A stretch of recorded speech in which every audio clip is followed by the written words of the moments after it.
கணியத்திற்குரியவர்களே, ஹதீஸ்ல எந்த அளவுக்கு வருதுன்னா, புகாரி ஷரீஃப் உடைய கடைசி ஹதீஸ். புகாரி ஷரீஃப் உங்களுக்கு எல்லாம் தெரியும், சிஹா சித்தா என்று சொல்லக்கூடிய 6 சஹீஹான கிதாப்ல புகாரி ஷரீஃப் ஒரு கிதாபு. அந்த இமாம் புகாரி ஷரீஃபுடைய இமாம் கடைசி ஹதீஸை முடிக்கும் போது முடிப்பாங்க. அதாவது அபீ ஹுரைரா ரலியல்லாஹு தஆலா அன்ஹு அன்ன ரசூலுல்லாஹி ஸல்லல்லாஹு அலைஹி வஸல்லம் கால் என்று சொல்லிட்டு கடைசி ஹதீஸை முடிப்பாங்க. கலிமத்தானி ஹஃபீஃபத்தானி அலல் லிசான். எப்படி வார்த்தை அமைச்சிருக்காங்க யோசிச்சு பாருங்க. கலிமத்தானி ஹஃபீஃபத்தானி அலல் லிசான்.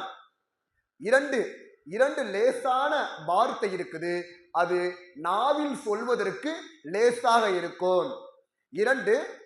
இரண்டு லேசான வார்த்தை இருக்குது, அது நாவில் சொல்ல லேசாக இருக்கும். சகீலத்தானி ஃபில் மீசான்.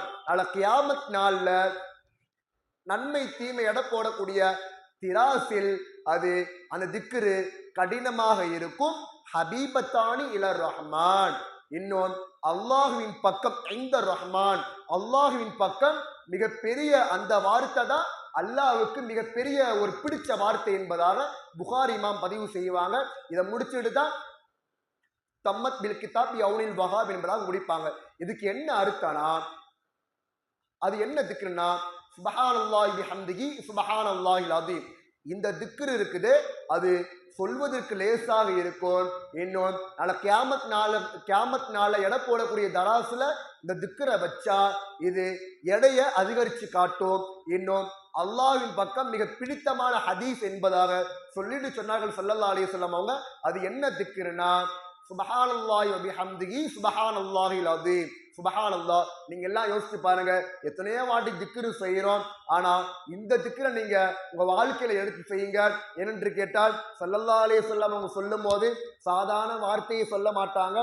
சுப்ஹானல்லாஹி பிஹம்திஹி சுப்ஹானல்லாஹில் அஸீம் இந்த வார்த்தையை சொன்னா கியாமத் நாள்ல தராசுல அல்லாஹ் தஆலா அதை கடினமாக காட்டுவான் என்பதாக ஸல்லல்லாஹு அலைஹி வஸல்லம் அவங்க சொன்னாங்க.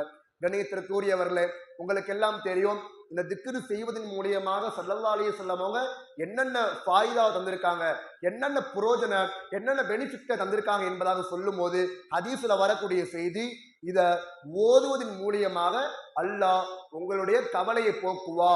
இதை குறித்து ஸல்லல்லாஹு அலைஹி வஸல்லம் ஹதீஸ்ல வரலாறுல வரக்கூடிய செய்தி, மாலிக் இப்னு அவுஸ் என்ற சஹாபி ரலியல்லாஹு தஆலா அன்ஹு, அந்த சஹாபியுடைய குழந்தை காணா போச்சு. ஒரு நாள் என்ன ஆச்சுன்னா, அவங்க குழந்தை காணா போச்சு. இவங்க தேடுறாங்க, ஊர் முழுக்க தேடுறாங்க, பக்கத்து நாட்டுக்கு போறாங்க, இங்க வராங்க அங்க வராங்க, கிடைக்கவே இல்லை.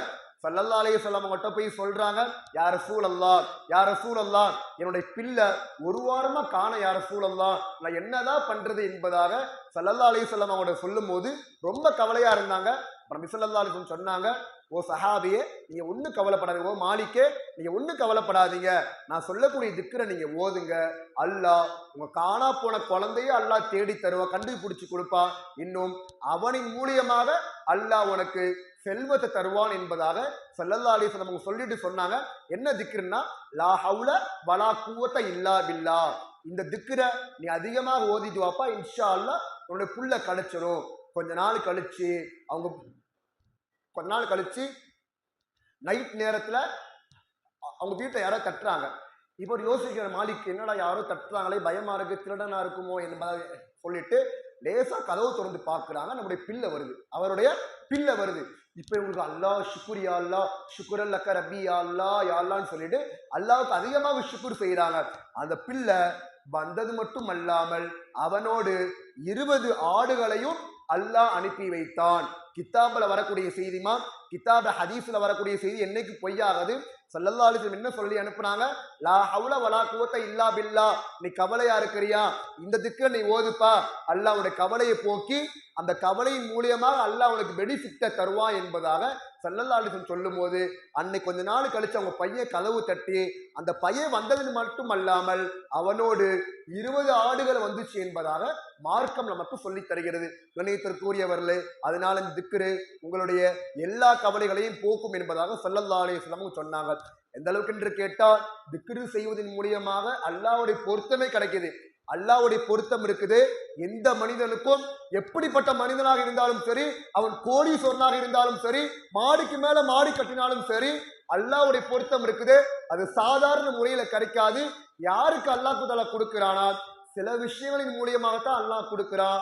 அதுல ஒரு சில விஷயம் தான் இந்த திக்ரு செய்வதன் மூலியமாக அல்லாஹு தாலா அவனுடைய பொருத்தத்தை தருகிறான் என்று கேட்டால், அப்ப எந்த அளவுக்கு இந்த திக்ரு செய்வதன் மூலியமா அல்லாஹ் பெனிஃபிட் தரா என்பதாக நாம் எல்லாம் யோசிக்க வேண்டும். கணியத்திற்குரியவர்களே, இன்னொரு ஹதீஸ்ல வரக்கூடிய செய்தி, நீங்க திக்ரு செய்வதன் மூலியமாக அல்லாஹ் உங்களுக்கு என்னென்ன பெனிஃபிட் தரானா, உங்களுடைய பாவங்களை அல்லாஹ் மன்னிக்கிறான்.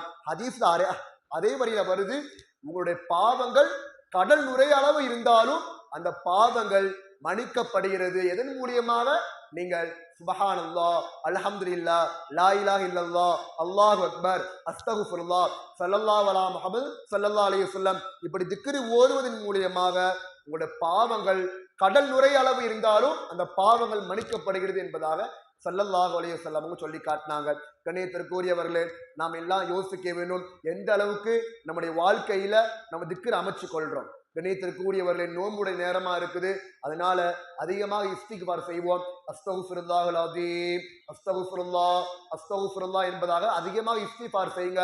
அதே மாதிரி நீங்க எல்லாம் கேள்விப்பட்டிருப்பீங்க, சொல்லக்கூடிய நான் திரும்ப சொல்றேன், என்னென்று கேட்டால் ஆதமுடைய மக்கள் மறதியாளர்கள். அந்த அடிப்படையில் ஞாபகப்படுத்துறேன். உங்களுக்கு எல்லாம் தெரியும், ஃபாத்திமா ரலியல்லாஹு தஆலா அவங்க தான் வீட்டில் உள்ள எல்லா வேலையும் செய்வாங்க. அவங்க வேலை செஞ்சு தோள்பட்ட ஃபுல்லா அந்த கையினுடைய அச்சு வந்துடுச்சு. இப்ப நபிகிட்ட போறாங்க, யார சூழல்லா, ஓ அத்தாவே, ஓ வாப்பாவே, இது மாதிரி எனக்கு நான் வேலை செஞ்சு ரொம்ப கையை காய்ச்சி போச்சு, நான் என்ன பண்றது, எனக்கு ஏதாச்சும் ஒரு அடிமை தாங்க, வேலை செய்யக்கூடிய ஆட்களை தாங்க என்பதாக சொல்லும் போது ஸல்லல்லாஹு அலைஹி வஸல்லம் அவங்க பெத்த மகளுக்காக வேண்டி கொடுத்த மிகப்பெரிய ஒரு பொக்கிஷம் இன்ற அளவிலும் அது ஃபாத்திமா திக்ர் என்று சொல்லக்கூடிய ஒரு திக்ர் தான், தஸ்பீகை ஃபாத்திமா என்று சொல்லக்கூடிய ஒரு திக்ர் தான். அந்த திக்ரை தாலா ஸல்லல்லாஹு அலைஹி வஸல்லம் கற்றுக் கொடுத்தாங்க.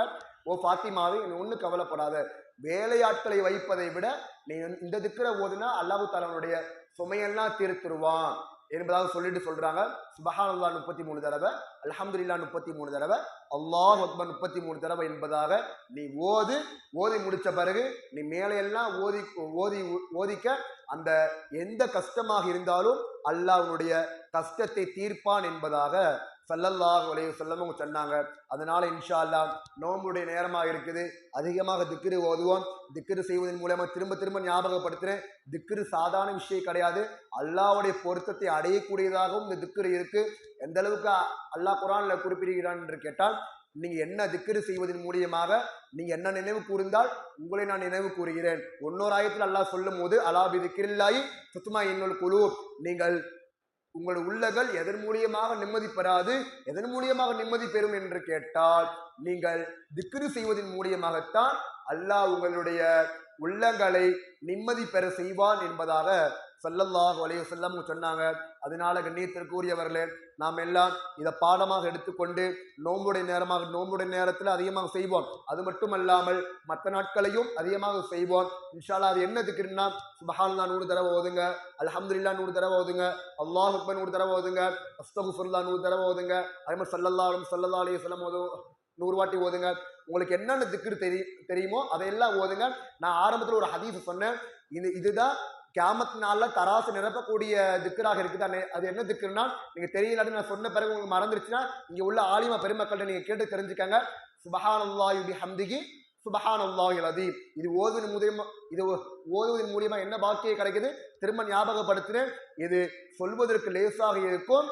இன்னும் கியாமத் நாள்ல நன்மை எடை போடக்கூடிய திராசுல இந்த திக்ரை வச்சா அதிகமாக கனத்தை காட்டும். இன்னும் அல்லாவுக்கு பிடித்தமான திக்ரு என்பதாக ஸல்லல்லாஹு அலைஹி வஸல்லம் அவங்க சொன்னாங்க.